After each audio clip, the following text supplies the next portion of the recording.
Mes très chers compatriotes, aujourd'hui, le 30 juin 2020, notre pays célèbre le 60e anniversaire de son accession à la souveraineté nationale et internationale, tout en rendant hommage aux sacrifices consentis par nos pères fondateurs pour défendre le droit de la nation congolaise à vivre dans la dignité. Je vous invite cependant à faire avec moi ces constats révoltants, celui de la trahison de l'indépendance nationale. Nous avons détruit notre pays, souvent avec la complicité d'étrangers, pour les rendre aujourd'hui le 8e pays le plus pauvre du monde. Pire, certains Congolais ne se contentent pas seulement d'être fossoyeurs de la mère patrie. Ils l'offrent aussi en pâture à ceux dont ils acceptent d'être le marionnette. Ils font la honte du Congo de Lumumba, grand peuple de la RDC. Notre pays, comme la planète tout entière, subit une nouvelle preuve. Il s'agit de la redoutable pandémie de coronavirus.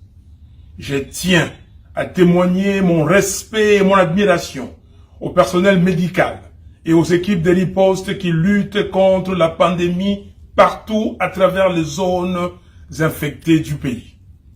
Vous êtes des dignes filles et fils du Congo, et la patrie vous est reconnaissante pour votre dévouement.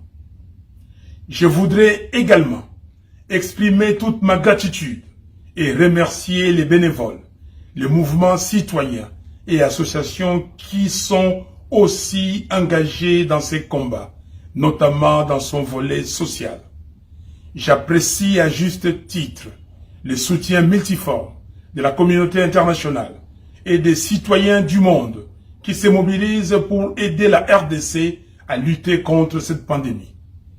Je présente avec une émotion particulière mes condoléances aux familles des victimes du coronavirus.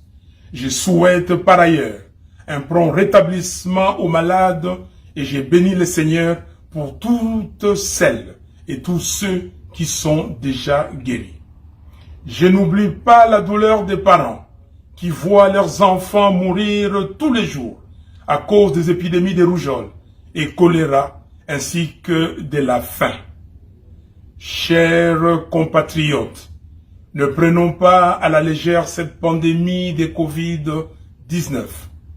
Observons scrupuleusement les mesures barrières. Soyons responsables.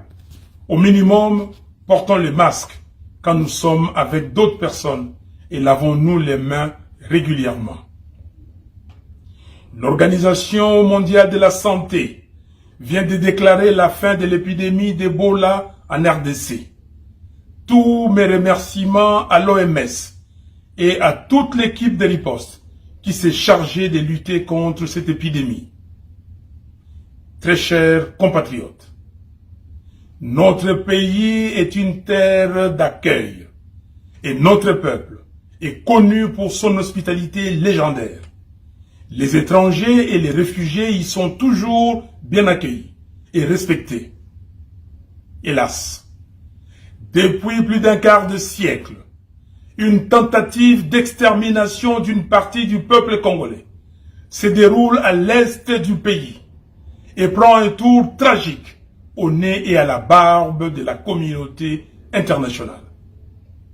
Cela a commencé depuis mars 1993, avec des graves massacres, des violations sexuelles et des attaques contre des enfants par les armées étrangères, ainsi que les milices et groupes rebelles affiliés à ces armées.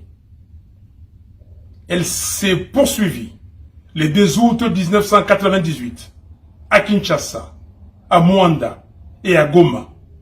Elle a connu un abominable déchaînement d'atrocités avec les massacres de Makobola, Kasika, Mwenga, Bunyakiri et tant d'autres, où des Congolais ont été enterrés vivants, brûlés vifs, éventrés ou décapités. D'autres ont été chassés de leurs terres, jetés hors de leur demeure, au vu et au su de tout le monde. Ces actes barbares, commis contre le peuple congolais, avaient dépassé les limites de l'abominable avec la guerre des 6 jours à Kisangani, entre les armées rwandaises et ougandaises, du 5 au 11 juin de l'an 2000.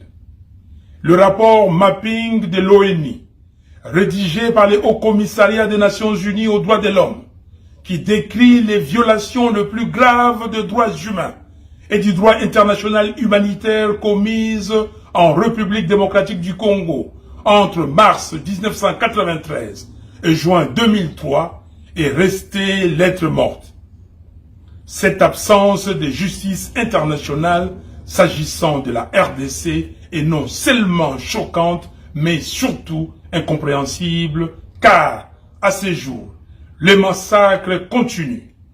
Les incendies des villages, les viols, les tueries à la machette se poursuivent et les déportations massives transforment le route du Grand Kivu, de l'Ituri et du Haut-Katanga en chemin de la mort et de la terreur. Sans oublier les massacres de Bundu-Dia-Congo dans le Congo central, de Kamwena-Sapu dans les Kasaï, des Enyele dans l'Équateur, des Yumbi dans le Maïndombe, j'en passe. Toutes ces tueries démontrent clairement que le but poursuivi est d'imposer au peuple congolais l'affolement et la terreur, de vider les villages de leur population autochtone pour ainsi occuper les terres congolaises abandonnées. Comme peuple, nous devons vaillamment lutter contre cela. De 1993 à aujourd'hui, on parle de 6 millions, 8 millions et même de 10 millions de Congolais qui ont péri par le simple fait qu'ils sont filles et fils d'une terre riche que certains de nos voisins, soutenus par certaines forces extérieures, tiennent à occuper coûte que coûte. Cette tragédie est fondamentalement un crime contre l'identité de notre peuple, mais aussi et surtout contre toute la civilisation humaine. En un mot, c'est un génocide du peuple congolais, grand peuple de la RDC, de l'intérieur et de la diaspora. Le sang de nos compatriotes suppliciés, dont plusieurs dorment sans tombeau, ne doit pas avoir coulé en vain. Ainsi, le serment que nous lèguent tous nos martyrs, c'est la nécessité absolue pour notre peuple que cette abominable industrie de la mort qui a décimé des millions de vies congolaises, qui a détruit des millions de familles et qui a traumatisé le survivant pour longtemps, ne soit oubliée par personne. Il est donc de notre devoir de rendre hommage aux victimes de ces crimes odieux, non seulement par le souvenir, mais aussi par les rappels historiques aux autres. Il est aussi de notre devoir de documenter cette barbarie contre l'humanité, de rechercher la justice, de l'enseigner à nos enfants et de passer les flambeaux de l'histoire des souffrances du peuple congolais aux générations futures. Très chers compatriotes, l'indifférence, c'est la trahison de la patrie. L'oubli, c'est la complicité avec ceux qui portent atteinte aux intérêts fondamentaux de la nation. Les souvenirs, c'est pour que nos enfants ne soient pas infirmes de leur passé, car les générations de demain doivent savoir qu'il fut un temps où des millions de Congolais sont tombés et que le sacrifice de leur vie forme désormais les liens verticaux qui nous relient à la mère patrie et à notre mémoire commune. Les rapports Mapping sur le massacre et atrocités commis entre mars 1993 et juin 2003 par les armées des pays voisins en RDC a été publié en août 2010 et le 2 août 1998. est la date du début de la grande guerre d'agression et d'occupation qui, jusqu'aujourd'hui, continue d'endeuiller le Congo. En ces jours mémorables du 30 juin, jour du 60e anniversaire de l'indépendance nationale, je déclare solennellement que la date du 2 août doit dorénavant être la journée des commémorations du génocide du peuple congolais. À partir d'aujourd'hui, le 2 août doit être à jamais la date qui symbolise notre volonté affirmée de faire reconnaître le calvaire subi par notre peuple comme un crime contre l'humanité. Le 2 août doit alors être l'ardente expression de la révolte d'un peuple qui refuse que son pays soit occupé, balkanisé, c'est-à-dire coupé en morceaux. Partout dans la République et dans la diaspora, le génocide du peuple congolais doit être courageusement commémoré. Alors, dès le 2 août de cette année 2020, sortons les rameaux du deuil, pleurons nos martyrs et disons au monde: assez d'indifférence vis-à-vis du supplice du peuple congolais. Assez de négation de la tragédie du peuple congolais. Très chers compatriotes, aujourd'hui, le Congo de Lumumba souffre. Le Congo de Kasavubu est saigné à blanc. Le Congo de Malula est à genoux. Nous sommes humiliés. Le pays va tellement mal que ce 60e anniversaire doit susciter une interrogation importante dans le chef de chaque Congolais et de chaque Congolaise. À savoir, pourquoi laissons-nous notre pays être détruit ou à la merci des autres? En effet, après les épisodes ahurissants de mauvaise gestion, de bradage du patrimoine minier, pétrolier, forestier, de volatilisation des recettes publiques, de privatisation du patrimoine foncier et de l'accaparement de certains biens de l'État par les profiteurs du régime de M. Kabila, voilà que, en bons élèves, leurs complices dans les hold-up électoraux de décembre 2018, nous présentent dans la continuité un feuilleton nauséabond sur le montage d'un plan de détournement massif des deniers publics, baptisé Programme d'urgence des 100 jours. Œuvre d'un pouvoir issu du deal de la honte, en définitive de la trahison et de l'indignité. Les conséquences dramatiques de l'opprobre y rattaché viennent accroître la souffrance du peuple à travers la banalisation du pillage et du détournement des fonds publics, la corruption généralisée, la systématisation du tribalisme et du népotisme, la transformation en faits divers des tueries et des massacres des Congolais par des gangs armés étrangers qui écument l'est de notre pays. L'insécurité généralisée et persistante sur toute l'étendue de la République. L'occupation sans crainte de dénonciation ni de représailles d'une partie du territoire national par des milices et des armées étrangères. La création sournoise d'un État autonome au Tanganyika avec le déploiement ostentatoire d'une armée privée. Autant le feuilleton du programme des 100 jours n'a pas encore livré tous ses secrets au regard des révélations et accusations graves faites lors du procès et pour lesquelles M. Félix Tshisekedi devrait au minimum répondre politiquement. Autant j'exige que toute la lumière soit faite sur l'affaire des 15 millions de dollars des pétroliers, sur toutes les autres activités du programme des 100 jours, ainsi que sur les détournements de fonds opérés durant les 18 dernières années. Très chers compatriotes, ce 30 juin, j'appelle le peuple à briser les chaînes de la peur, de la soumission et de la résignation. Plus de lamentation, ni de supplications, comme les vaillants fils du pays Simon Kimbangu, Patrice Lumumba, Joseph Kasavubu et nos autres pères de l'indépendance, ainsi que nos martyrs du 4 janvier 1959, brisons les chaînes de l'humiliation et bravons le système inhumain et dégradant de l'occupation.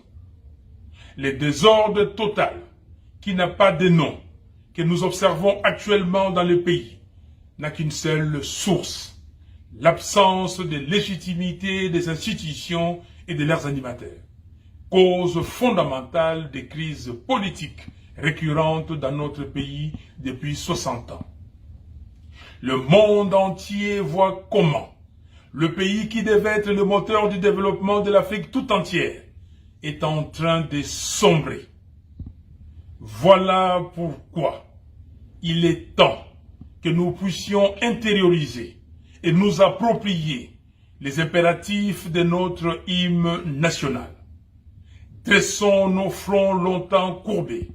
Nous bâtirons un pays plus beau qu'avant. Nous peuplerons ton sol et nous assurerons ta grandeur. Serment de liberté que nous léguons à notre prospérité pour toujours. Très chers compatriotes, en ce moment où nos sœurs et frères noirs américains scandent partout que la vie des Noirs compte et que le mouvement a gagné du terrain partout dans le monde, nous devons nous rappeler la signification de notre hymne national, Debout Congolais. Ainsi, je condamne et dénonce le racisme et la maltraitance des Noirs sous toutes ses formes à travers le monde. Je soutiens le mouvement Black Lives Matter et j'adhère à la dynamique d'effacement dans les lieux publics, partout dans le monde, de tous les symboles qui rappellent l'esclavage et la maltraitance des Noirs. Les statues doivent aller dans le musée et être montrées dans les livres d'histoire. C'est déjà un premier pas que le Conseil des droits de l'homme de l'ONU ait adopté à l'unanimité le 19 juin 2020 une résolution condamnant le racisme systémique et les violences policières. Dans le même ordre d'idées, je note avec satisfaction la résolution adoptée le même jour par le Parlement européen, proclamant que la vie des Noirs compte. Grand peuple de la RDC, j'avais 3 ans et demi au moment de l'indépendance. Tout au long des décennies 60 et 70, les Congolais croyaient vraiment que le lendemain serait meilleur dans leur pays. Hélas, je refuse que les jeunes d'aujourd'hui ne puissent bénéficier d'un environnement qui leur permette de rêver dans leur pays. Je refuse que ceux qui n'ont aucun leadership, aucun caractère, aucune moralité et qui n'ont aucune compétence pour résoudre le problème des Congolais soient à la tête de nos institutions. Je refuse qu'on continue à nous traiter comme des enfants et des affamés qui ont besoin de le monde. Je refuse que mon peuple continue à subir les humiliations, les agressions, les violences horribles et les tueries gratuites. Je refuse la balkanisation de mon pays et les pillages de nos ressources naturelles. Et je refuse d'être complice du sous-développement chronique de la RDC. En revanche, nous devons nous engager résolument à assurer la prospérité de notre peuple, avec le soutien de la communauté internationale, certes, mais surtout grâce à un leadership de transformation et responsable que les Congolais méritent. Malheureusement, toutes les prémices d'une dégradation plus grave de la situation politique, économique, sociale et sécuritaire du pays sont visibles. Outre la crise de légitimité, d'autres crises se sont exacerbées et il est plus que temps de les résoudre. Pour y arriver, il nous faut des institutions et des animateurs légitimes. Par conséquent, je demande aux leaders de nos confessions religieuses et aux dirigeants de la communauté de développement d'Afrique australe, SADC, soucieux comme nous de la paix, la stabilité et le développement de notre pays, de saisir cette occasion pour réunir toutes les parties prenantes afin de dégager un consensus autour des réformes institutionnelles nécessaires et urgentes à opérer avant d'organiser les élections générales anticipées dans le meilleur délai. Élections présidentielles, législatives nationales et provinciales, sénatoriales, ainsi que celles des gouverneurs et vice-gouverneurs des provinces. C'est l'unique solution pour sortir de cette crise afin d'assurer le bon fonctionnement des institutions. Je mets en garde tous ceux qui orchestrent des manœuvres sordides pour pérenniser le pouvoir honni par le peuple. Je dis non à la caporalisation et à l'assujettissement de la justice. Et je dis non à la privatisation de la centrale électorale. Je demande au peuple de commencer les manifestations publiques de protestation dans le respect des gestes barrières afin de faire entendre sa voix pour barrer la route au projet maléfique de M. Kabila. Le révérend Martin Luther King avait dit, je cite, « Nous avons la responsabilité morale de désobéir aux lois injustes. » Et moi j'ai dit, face à la médiocrité, à l'injustice et à la trahison, la désobéissance civile est un devoir. Très chers compatriotes, grand peuple de la RDC, la fermeture des frontières suite à la Covid-19 m'a retenu loin de vous pendant plus de 4 mois. Je rends grâce au Seigneur, ma puissante forteresse, de nous avoir gardés en vie. Je sais que l'heure est grave. Je sais que la situation est explosive et que le pays n'est pas gouverné. Je mesure surtout les degrés de vos frustrations. Je serai donc avec vous au pays très bientôt, de sorte qu'ensemble, nous puissions libérer le pays de nos ancêtres et l'engager définitivement sur le chemin de la paix, la stabilité, la dignité, le développement et la prospérité. Vive la République démocratique du Congo unie et indivisible. Que Dieu bénisse la RDC et son vaillant peuple. Je vous remercie.